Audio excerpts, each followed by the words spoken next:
السلام عليكم ورحمة الله وبركاته كنتوا عن ونكسن داوديال ميل كستو أجوكتان يسوى البه ونولا كان قاضي سامبه داوديال هالكن هو اس تي في كنا سودوادا برنامج كان مرتدى تضباطك وهذا أنا كل عندنا برتين إن أتكدا وطن شاشة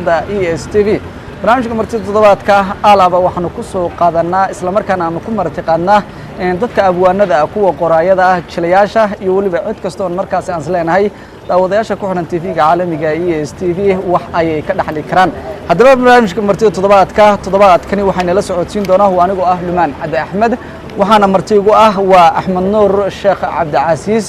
oo kamid ah dhalinta deegaanka markaas u soo kacaysa waa wiil daayar oo isla markaana qorayna buug la magac baxay Talaabaqaad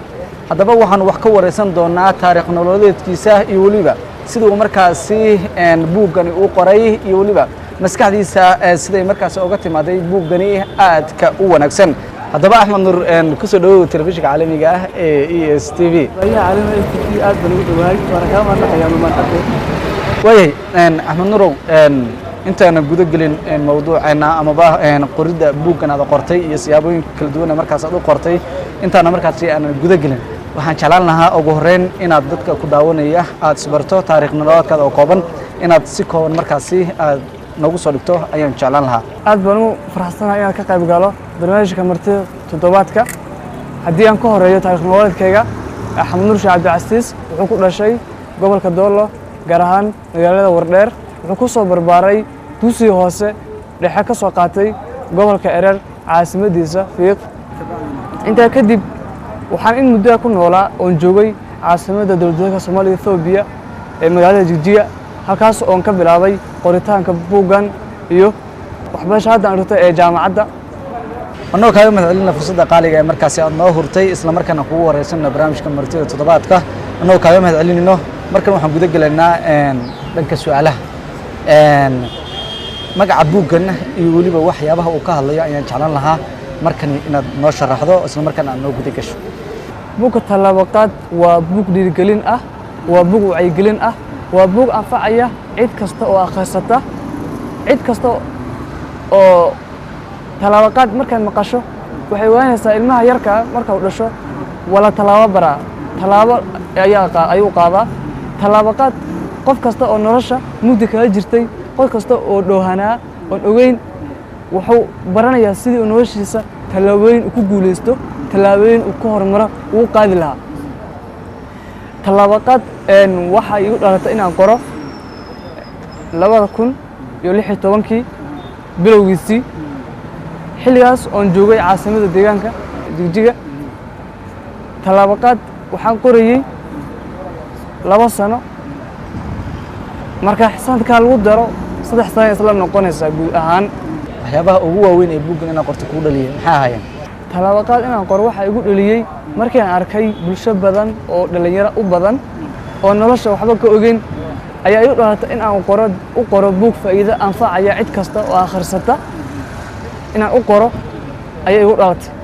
waxa kale igu soo dhaliyay oo Talaabaqaad inaan qoro igu kalifay oo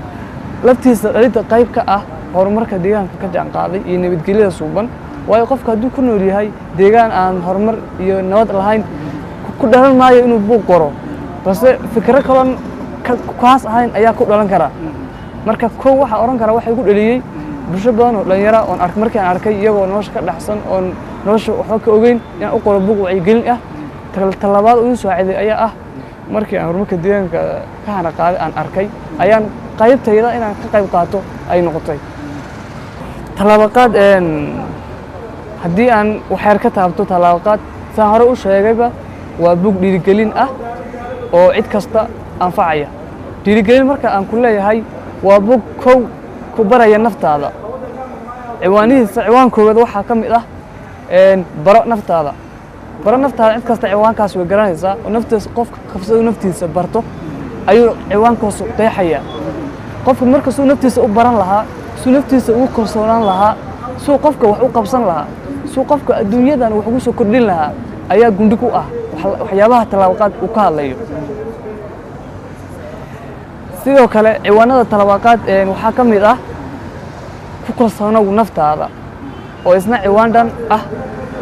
ku kalsoonow naftaada marka aan ku leeyahay markaad naftaada soo baratay waxay ahayd haddana waxaad guda gelaysaa saa naftaada u kalsoonaan lahayd shay kasta furu leeyahay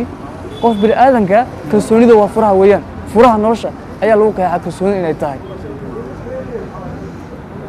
waxaa kaloo ka mid ah ciwaanada ama jabtarada buugga hamiga sare oo qof markuu kalsooni nafeed uu soo yeesho u baahan inuu hami u yeesho hami sare hakuu rabitaanka u gaarsiisan yahay marka naftaada soo bartay nafteeda ku kalsoon hadda maxaan rabaa maxaan doonayaa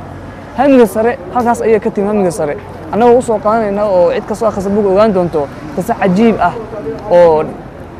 dhex martay saxaabadii ridwaanullahi calayk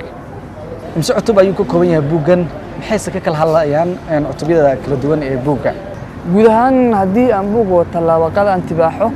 wuxuu ka kooban yahay tallaabaqaad 8 jabtar buu ka kooban yahay ama 8 qaybood buu ka kooban yahay 8daas qaybood oo aad iyo aad u facweyn 8da qaybood waxaa ugu horeeyo saan horey u carabaabay bara naftaada ayaa ugu horeeyo oo jabtarka koowaad ee tallaabaqaad ah waxaa kaloo jabtarka labaad noqonaya asna ku kalsoo naftaada waxaa ku xiga hamiga sare waxaa ku xiga qiime waqtigaaga qof kasta wuxuu u baahan yahay inuu waqtigiisa qiimeeyo haddaad naftaada barato ood naftaada ku kalsoonaato ood hami sare yeelato waxaad u baahan tahay inaad ka tagto shay kasta oo yacniga ah shay kasta oo waqtiga kaa dilaya inaad xilligaas ka tagto ayaad u baahan tahay waxaa kaloo ku xiga qorshayn qof markuu hamigiisa soo yeeshay uu fadhi kudarkiina ka tegey noloshiisa inuu qorsheeyo ayuu u baahan yahay sanadkan cusub sanadkii tegey kan soo socdo maxaa ii qorshaysa inaan qabto maxaan doonaya inaan qorto qorsheyn baa ku xiga waxaa kaloo isna ku xiga dhis mustaqbalkaaga qof kasta wuxuu rabaa inuu mustaqbal dhisho inuu mustaqbal yeesho dhis mustaqbalkaaga waxay ka turjumaysaa markaad waqtigaa soo qorsheysay qiimayntiina aad garatay hadda mustaqbalkaaga dhiso oo mustaqbalkaaga tallaabaqaadba ka bilow ku dhiso tallaabaqaadba ku dhiso waxaa kaloo ka mid a waayihii nolosha ciwaanka waayihii nolosha qof kasta kulleyda nolosha meel buu waayihiisu ka soo bilaabmaa ama yaraanta ka soo bilaabo ama weynaanta ka soo bilaabo qofkaas wuxuu leeyahay waayo farxadeed iyo waayo murugeed qofkaas waayihii nolosha marka waxay tilmaamayaan waayihii nolosha waa ciwaan weeyaan hooyo sacdiya waxa weeyaan waa hooyo 4 caruur dhashay oo caruurteedana waxbarasho inay helin balse caruurteeda ku dhiirigelisay inay wax noqdaan caruurteeda ku dhiirigelisay inay wax qabsadaan waxaa kaloo ciwaanka u dambeeya ka mid ah baraarug hadda markaa soo naftaadii markaa soo baratay ku kalsoonaatay hami sare yeelatay qiimaysay waqtigaagii qorshaysay dhistay mustaqbalkaagii waxaad u baahan tahay inaad baraarugto haddaan lahayn qof baraarugsan oon hami sare garanaynin naftiisa aan aqoonin qiimaynin aan waqtigiisa mustaqbalkiisa loo dhisa aan aqoonin xilligaas waxaad ciwaanka u dambeeya ku leeyahay baraarug oo waxyaale aad soo baratay ficil u bedel oo ficil ku muuji ayuu ku leeyahay waayo ficilku waxaa lagu tilmaamaa kala saaraha guusha iyo guuldarada intii aad ku guda jirtay buuggan qoritaankiisa wax caqabad oo ka hor timaaday ma jiraan run ahaantii shay kasta oo la bilaabayo caqabad wuu leeyahay oo adduunyada dhammaanteed ayaaba caqabad ka samaysan baa la dhihi karaa mararka qaar markaad usii fursato adduunyada baa caqabada baad odhan kartaaba tallaabaqaad kolley caqabado kolley way jireen oo shay kasta oo bilow ah caqabad uu yeelanayaa cid kastoo wax bilowdayna caqabad way soo martay cid kastoo maanta magac leh muuq leh wax dhistay adduunyada arkas wuxuun ka soo kordhisay caqabado way soo mareen balse caqabada sidii loo kala xallin ogyahay uma dadka ku kala tegeen tallaabaqaad caqabadihii igu soo maray caqabadihiisa kuwa u waaweynaa waxaa ka mid ah xilligan buugga qorayey bulshada aan asxaabta nahay oo buugta macnaha qoraalka aan fahansaneyn kuwaasoo marar badan niyadda iga dili jiray oo haddaan ka xasuusto waxaa ka mid ah buug baan qoraya baan dhahayaa waxay ku dhahayaan maxaad buug qori ma adaa wax bartayba maxaad dhigatayba maxaad buug qori caqabadaha kaloo isna tallaabaqaad aan kala kulmay waxaa ka mid ah sixidda astaantiisa xuruufihiisa waayo shay kasta markaa aad u qorto wax loo baahan yahay in uu saxmo uu bulshada aad u geynayso waxaan uu anfici karo macno weyn ku samayn karo waxaa kaloo iyadna caqabad noqon kartaa isku xirka sheekooyinka iyo mawduucyada samaynayso inay yihiin mawduucyo isku xiran oo kala baxbaxsan oo qurux badan caqabadahaas kuwa ugu weyna waxaa ka mid ah astaamaynta xilligaas oo astaamaynta aqoon saas aan u sii lahayn astaamaynta lafteeda waa caqabad noqotayba oo buugga wuxuu noqday haddii aan la astaamaynin buug isku dhexdaadsan isku kala yaayacsan ayuu noqday astaamaynteeda waxaan uga gudbay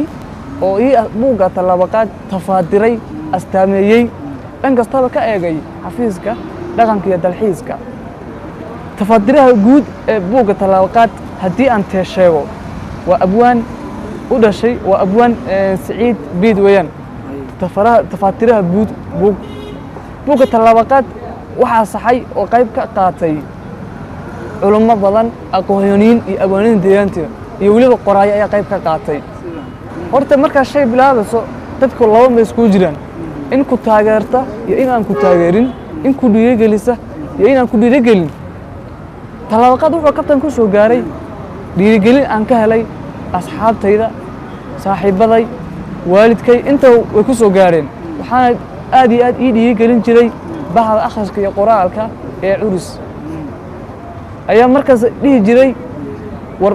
buuggaagu waa saas buuggaagu ha niyad jabin ha moraal jabin dhiirigelinta ugu badan ee helay bulshada dhexdeeda intaas ayaan ka taaban karaa kalsooni inta leeg ayaad ka haysatay buuggan inuu noqon doono mid bulshada qanciya oo isla markaana bulshada si weyn u dhex qaada ruuxaantii qofku wuxuu wax ku qoro ayaa hami ahba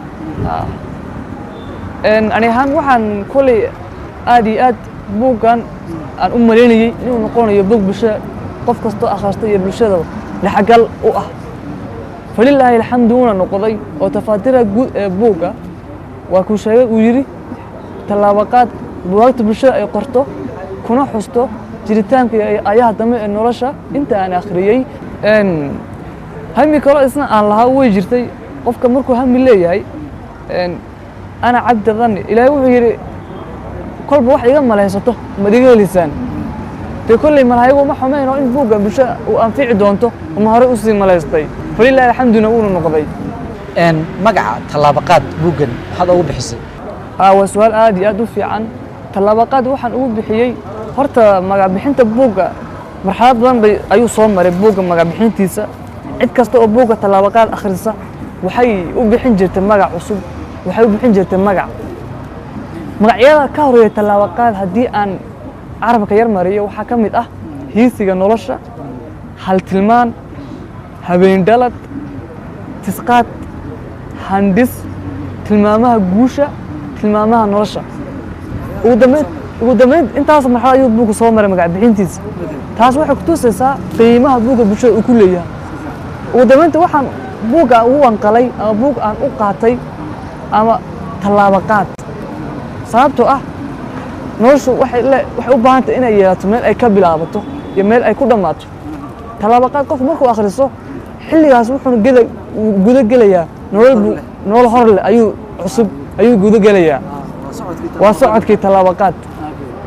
saas ayaan tallaabaqaad aan u doortay maadaama socodkii yahay buuggaana dee nolosha badanaa ay bilow ilaa dhammaad ay nolosha ku eg tahay nolosha way kuu bilaabayaa shay kastoo bilaabaysa caqabadiisa ayuu kuu sheegayaa iyo si aad u xallin lahayd ugu dambeyntiin wuxuu ku leeyahay waxaasoo dhan ka soo gudubtee ficil samee oo hadda baraarug hadda dhaqaaq hadda wax qabso hadda shaqayso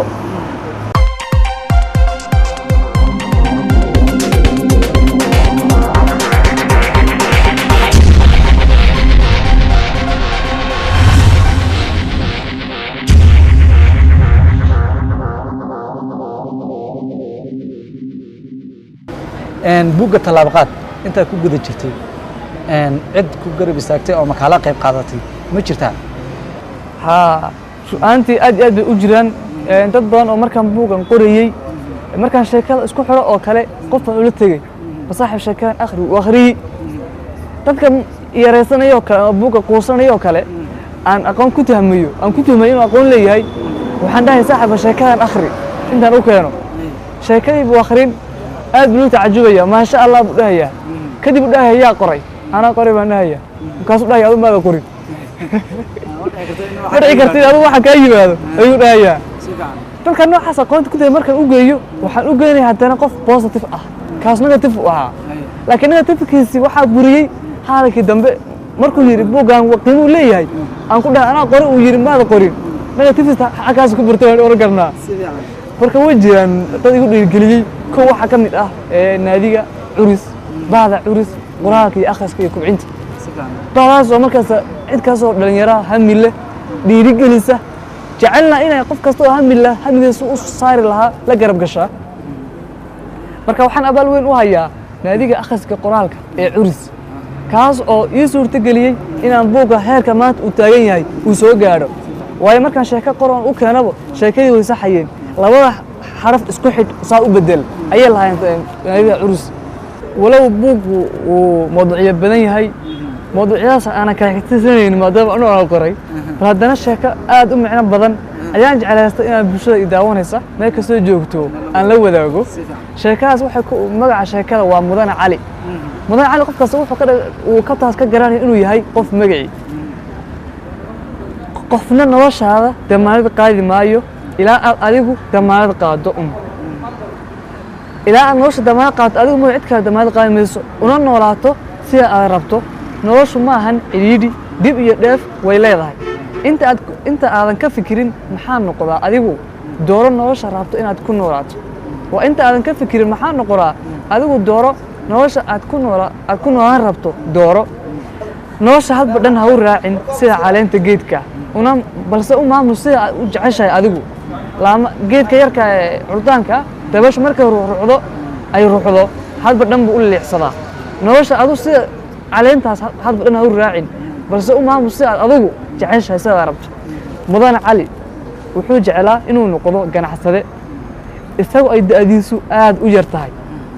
xaaladda wiilka yar uu ku jiro aad bay u liidatay mana uusan awoodayn inuu soo saarto nolol maalmeed ku filan inuu soo saarto cali ma uusan awoodayn qof kasta wuxuu jecel yahay xilliguu baahan yahay inuu helo qof garab istaaga garab gala sida walaalkii aabbihii ama qof waxgarad ah go'aan wuxuu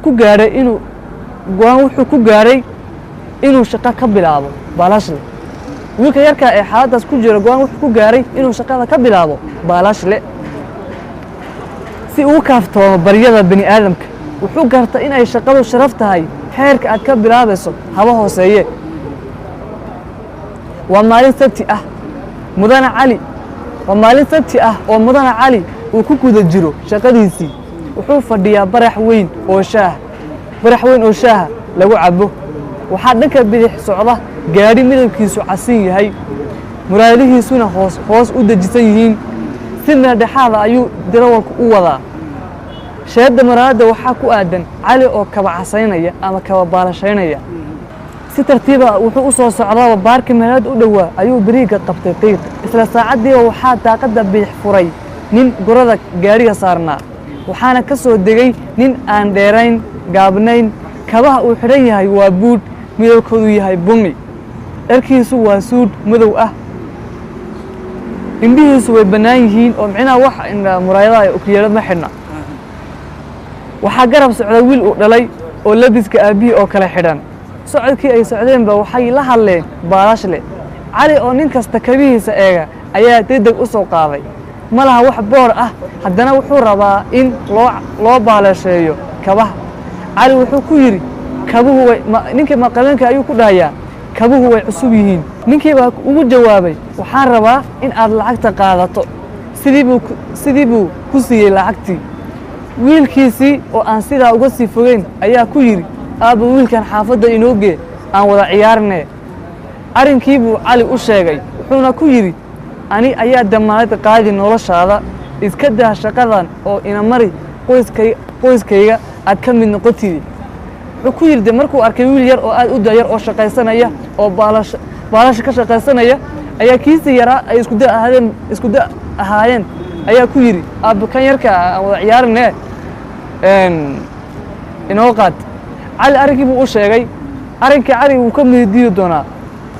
ninka saa leh waa maalqabeen cid kasta ay taqaano hantidiisuna aad u badan tahay mudanaha daasadda baalashka la wareegaya ma kula tahay inuu shaqada iska dayn oo uu ka mid noqon qoyska maalqabeenka micnaha meeshan su-aal baa ku qoran buugga uu inoo dhigay mudanaha daasadda la wareegaya ma kula tahay inuu shaqada inta uu iska daayo ka mid noqonayo qoyska maalqabeenka way suurowdaa in aad niyadda haa iska leedahay balse talada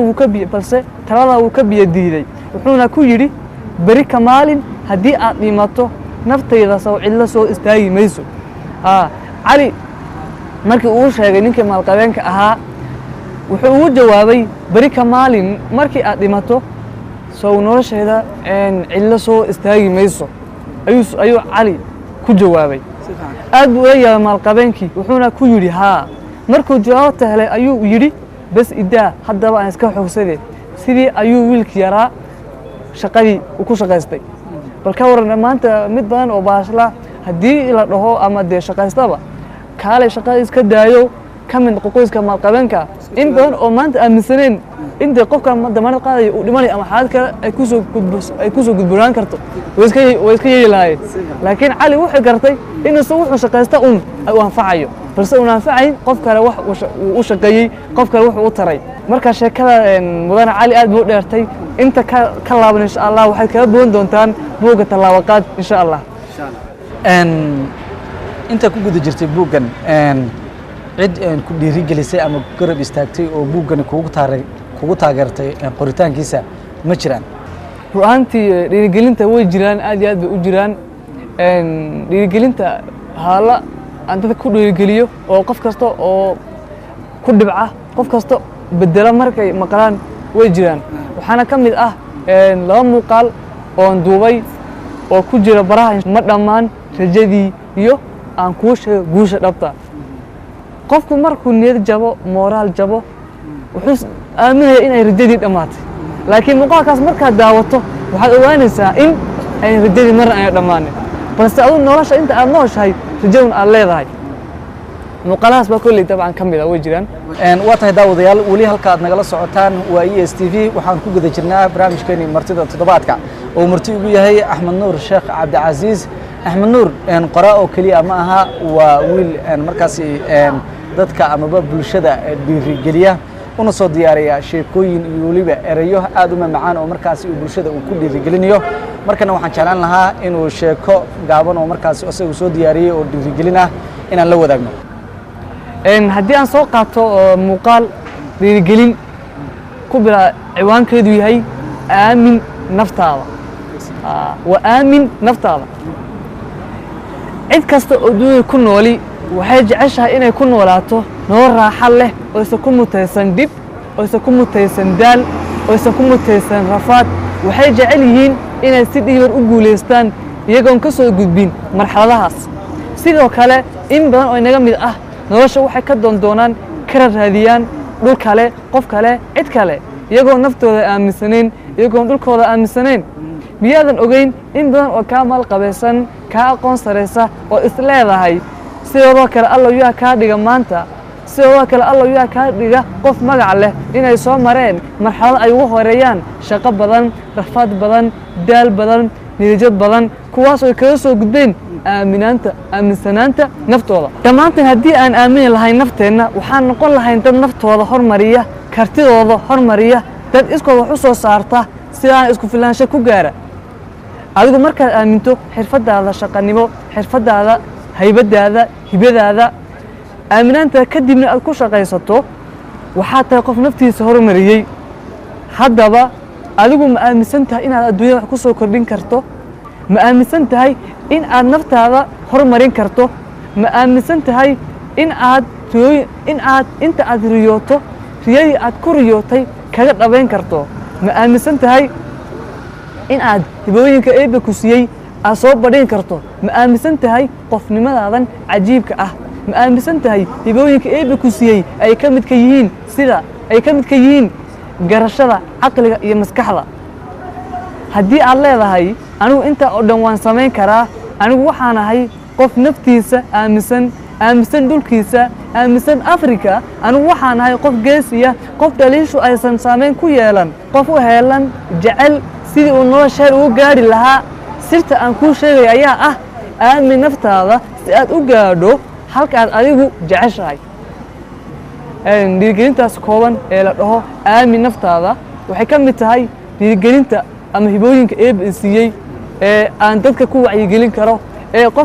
qof kasta oo xaalad ciriiri nolosha kaga jiray marka uu dhegeysto isku bedeli karo ayay ka mid tahay. Axmed Nuurow dib aan ugu laabano dhankii qoritaankii iyo weliba buugaagta kala duwan ee markaasi aad qortay iyo tallaabaqaadba. Tallaabaqaad marka ka nimaano buugaag kale oo markaasi aad qortay oo markaasi nooc doonayba ha ahaadaane ma jiraan? run ahaantii tallaabaqaad wuxuu noqonayaa buuggii ugu horreeyey ee aan dhammaystiray, laakiin buugaagta aan curiyey haddii aan mid iyo laba ka taabto waxaa ka mid ah buugga tallaabaqaad insha Allah noogu xigi doono ee la dhaho Abaal Hooyo. qof kasta koleydii abaal hooyo markuu magacaas maqalo macna saas uma baahna in abaal hooyo loo macneeyo. waxaa kaloo isna ka mid ah buugaagta aan dhammaystiray ee aadka u yar ee handbook la dhaho 101 xikmadood oo dhiirigelin ah. 101 xikmadood waa kuwo dhiirigelin ah weeyaan oo qof kasta anfacaya. haddii aan mid ka mid ah soo qaato waxaa ka mid ah haddii aad awoodi weydo in aad adigu guulaysato waa inaad dhiirigelisaa walaalka si uu isaga u guulaysto. 101 xikmadood dabcan 33 ka mid ah waxay bulshadu ay kaga bogan doonaan tallaabaqaad. buugaagtaas kolley ayaan iminka ayaa ka mid ah kuwa aan curiyey. waxaa kaloo jira maqaalo aad u badan oon iyaga aad u curiyey. waxaa ka mid ah socdaalkii guusha, ku aaway hooyo, waan qiiroodaa. maqaaladaas ayaa ugu waaweyn maqaalada aadka saameynta u leh ama ani ahaan nafteeda saameyn igu leh. Axmed Nuurow buugga Abaal Hooyo bal inaad noo yara sharaxdo waxyaabo uu ku saabsan yahay ayaan jeclaan lahaa markan uu noo guda gasho si yaro kooban. run ahaantii Abaal Hooyo wuxuu ku beesa garaysan yahay abaalka hooyada in aan marna aan la gudi karin, in hooyada la raali geliyo, hooyada aan la dhibin. waayo in badan hooyada way ka ilmeysaysaa, hooyada way ka ohaysiisaa. umana qalato hooyada in laga ilmeysiiyo, in la dhibo, in wax ayna awoodin la dul saaro. waxay ku beesa garaysan tahay dhalinta yarka ee hadda soo kacaya ee hooyada dib u geysanaya oo tagaya meelo kale dalal kale u hayaamaya iyagoo dhulkooda awooda inay ka shaqaystaan, awooda dhulkooda inay wax ka soo saartaan. meel kasta shaqo baa ka horeyso. Yurub haddii Afrika haddaan tago iyo haddaan Yurub joogaba meel kasta waxaa shaqaysato haddaan rabto mudan cali iska noqoba hadday iska noqotoba hooyada mana dhibin. mudan cali maanta uu shaqaysanaya hooyadiina ma dhibin oo way ku idhakoota meelaha saas u aragtaa taasa yaroo baashu iska wataa. marka kow wuxuu ka hadlayaa dhalinta noocaasa ayuu waana uu yahay. dhammaal aan ku waanayo dhalinta hooyada aan baari u ahayn, hooyada aan tixgelin, ixtiraam siin hooyada ayuu ka mid yahay. wuxuuna ka mid yahay buugaagta insha Allah aan ugu talagalay inaan ka qoro hooyaday Faadumo Aadan Diini oo aan aad u jeclahay. jacaylka hooyada aan jeclahay ano marna abalkeeda adduun aan ku gudi karin ayaan waxaan niyeystay oo go'aansaday inaan ugu abaalgudo tiraab iyo wixii Ilaahay ii siiyey inaan ku qaaxo abaalka hooyaday ay soo gashay iyo sida ay soo korisay. waxaa ka mid ah buugga tallaabaqaad waxa mawduucyo badan baa kaga jira hooyada oo ka mid ah guushiyo kaalinta hooyada. qof kasta oo guuleystay waxaa ka dambeeyay hooyada ka dambaysa. tallaabaqaad marka sharaxaadiisa kale intaas ayaan ka gudbinaa isoo insa dhammaystiran insha Allah waxay bulshada insha Allah ay kaga bogan doontaan insha Allah bulooyinka soo socda hadduu Ilaahay yiraahdo ama sanadaha fudud noo soo insha Allah soo dhammaystiran. Axmed Nuur waxaad tahay wiil aragti dheer oo isla markaana markii la eego muuqaalkaaga ama dadku ayna dhehinin wiilkaas ayaa ereyadan ay ka soo baxayaan ama buugga noocan qori kara. qof aragti dheer ayaa tahay bulshada markaad ku dhex jirto waxyaabaha ka yaabiyey amaba inta la jiri deegaanka ku sugan waxyaabaha ka yaabiyey maxaa ka mid ah? kulley waa su'aal kulley aad u culus. kulley waxa kulley ifajac geliya farxad geliya waa markaan arko aan arkay horumarka deegaanka hana qaaday uu soo kordhiyay maamulkeena suuban. waxyaalaha aadka ani hadda nolosha aan ku noolahay ee uu farxad geliya dhiiri geliya ayaa ah waxyaalahaas sababtoo ah horumarka deegaanka iyo nabadgelyada haddii maanta aan haysanin tallaabaqaad iyo abaal hooyo toona ma dhasheen balse waxaa dhalan lahaa hayaa ma dhalan lahaa. waxyaalahaas baa kolley ugu waaweyn waxyaalaha aad iyo cajab geliya. gunti iyo gabagabadii barnaamijkeena ayaanu soo gaarnay. dad badan ayaa ku daawanaya oo le walaahi Axmed Nuur Sheekh Cabdicasiis ayaa caawa shaashada ESTV ka muuqda. markaas inaad salaantana way kaa sugayaan hadday noqoto dhankii maxaa la jiray waalidka hadday noqoto dhanka asxaabta hadday noqdo tiimkaagii curis marka yaa jeclaan lahayd markaas inaad ka xusto halkan ood salaanto horta ugu horreyn waxaan horta aad iyo aad u salaamayaa dhammaan cid kasta oo magacayga iyo muuqayga iyo weliba codkayga taqaanaba waxaan si gaar u salaamayaa heerka maanta aan taaganahay qofkii ii suurtageliyey mar kasta hiil yaho ila soo garab taagnaa hooyo macaan faadimo aadan bini waxaan kaloo aad iyo aad u salaamayaa si kal iyo laaba xukuumadda ii suurtagelisay inaan ku noolaado nabadgelyada xasiloonida uu hogaamiye aragtida dheer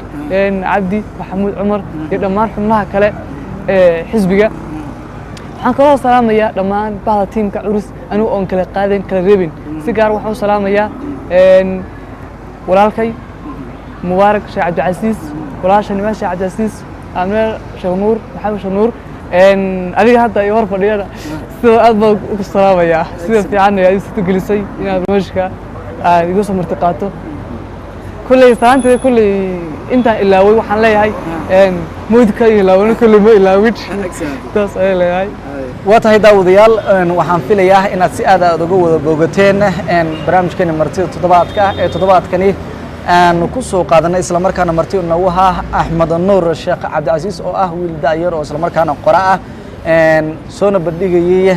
sheekooyin kale to amaba erayo kale oo dhiirigelin oo markaas bulshada uu soo jeedinayo xaqiiqdii waa wiil daayar oo markaas erayada iyo waliba hal abuurkiisu uu yahay mid meel wanaagsan